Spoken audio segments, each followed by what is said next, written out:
Mais famosos aqui no Brasil, está completando 50 anos. Foi em junho de 1973 que a Volkswagen lançou a Brasília, um projeto desenvolvido inteiramente aqui pela marca no Brasil. Para entender essa história de sucesso, eu vou conversar agora com o Marcos Camargo Júnior, especialista em carros e também colunista do Portal R7, que já aparece aqui na nossa tela. Uma ótima noite, é um prazer te receber aqui. Boa noite, Rafael, tudo bem? Prazer é meu.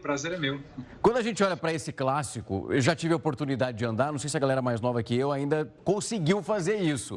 Mas dá para explicar? A gente sabe que a trajetória traz muita coisa bacana quando a gente olha para Brasília. Mas eu falei aqui sobre essa produção aqui no Brasil, sendo feita inteiramente por aqui.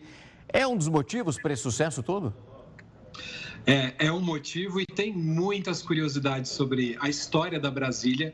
Ela é um carro que teve mais de 1 milhão de unidades produzidas, né? De 73 a 1982.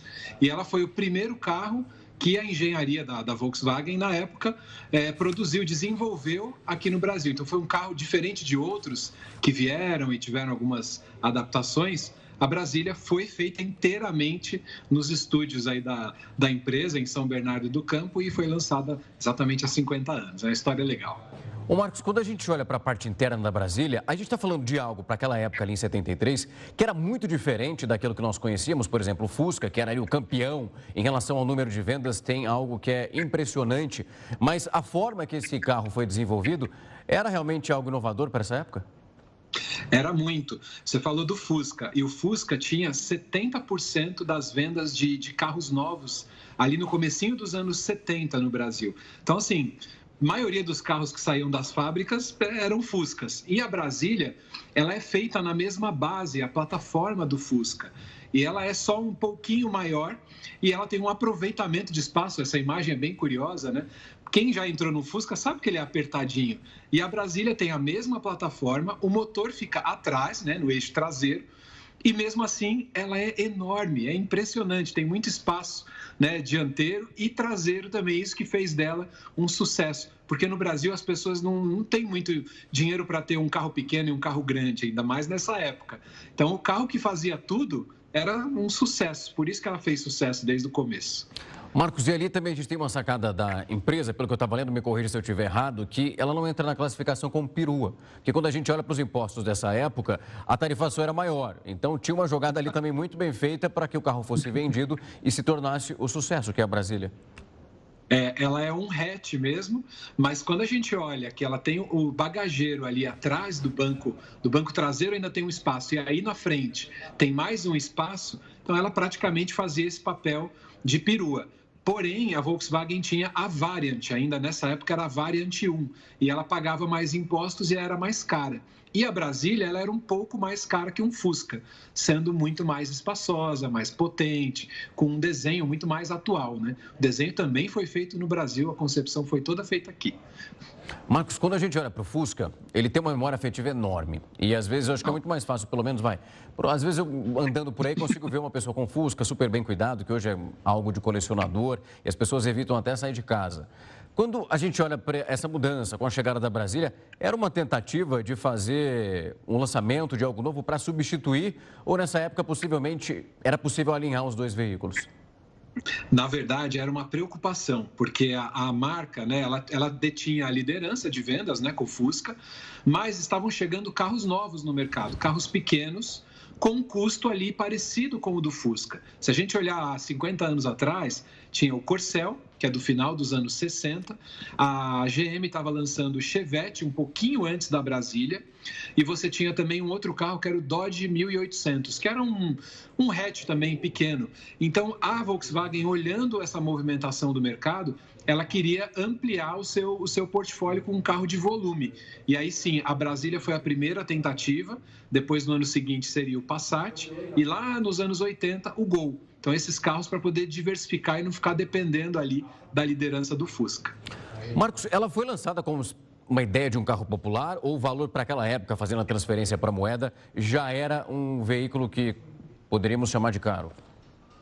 Era quase um carro médio, mas é que na época também, hoje em dia os carros são caros também, a gente sabe, né? Um carro de entrada hoje, custando agora, tem até um descontinho, mas é 60 mil reais um carro bem barato, né? Eles falam que na época um Fusca era coisa de 80 a 90 mil reais. Ter um carro era um luxo. E quem podia ter alguma coisa um pouco melhor que um Fusca, com certeza podia ter era uma condição assim quase de classe média. Quem podia ter um carro de luxo era realmente rico, né? Uns Opala, o Galaxy, os Dodge Dart ali eram carros bem mais caros. A Brasília era um pouco mais cara, mas não era acessível a todo mundo, não. Marcos, quando a gente olha para a capacidade, o que esse carro conseguia apresentar em relação ao consumo de combustível e também, digamos que no caso de um motorista mais ousado, queria pisar no acelerador, ele era também alvo ou não? A Brasília nunca foi considerada de fato um carro para atender esses objetivos? Não, ela era lenta. Assim, esses carros, a Brasília ela tinha um motor um pouquinho mais potente que um Fusca, né? Era um 1.600 de 60 cavalos. Mas ela é pesada, então ela tem aquele 0 a 100 bem lento, tinha que ter paciência. Porém, nessa época, os carros eram mais lentos mesmo, então as pessoas não tinham tanta pressa, né? A velocidade para a gente viajar na estrada era em torno de 80 km por hora. Então, tinha essa relação também. Ela nos nossos olhar de hoje, assim, ela não é muito potente, mas para a época ela tinha um desempenho um pouco melhor, assim. Marcos, e esse ato de mudar, a gente viu ali o Fusca, depois vivemos a Brasília, depois a gente chega no Gol. Quando a gente olha para essa transição, essa queda foi de fato realmente uma demanda do mercado para essa transição da Brasília para o Gol? Por vários motivos, né? Até hoje a gente passa por isso, que essas são as chamadas regras de segurança, regras de emissões.